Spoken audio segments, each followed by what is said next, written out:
Potato Dishes Episode 2, the mighty yet conveniently individual potato rosti. Optionally vegan, but preferably not. All for less than 30 cents a rosti, and using almost no ingredients. We start by peeling our spuds, although you can leave the skin on if you like. Just make sure they're all squeaky clean. Potato type is important. We want something starchy that will happily crisp up without burning. Maris Piper, Yukon Gold or Russets all do a great job.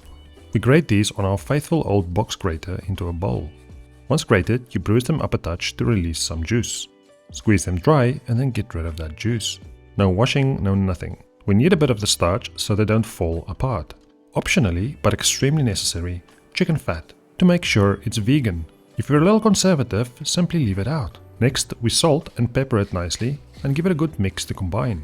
Place a pan on medium heat and add a generous amount of oil of your choice. Now, you can make one classic big rosti or do individual ones. I like the smaller ones personally. More surface area equals more crispy. Anyway, you shape them into little UFOs. Then get those little UFOs into the pan carefully. If using a non-stick pan, you can add the oil once they are all in, preventing tears and blisters all at once. If using cast iron or stainless steel, be careful and use a spatula for assistance. Very gently press them down a touch and tidy up their shape.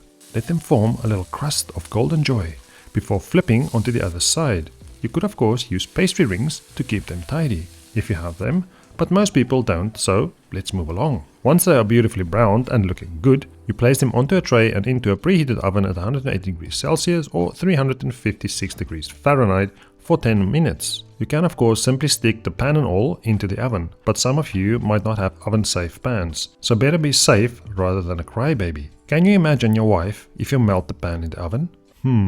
Easy fun. Once they're done, you hit them with a generous dollop of sour cream.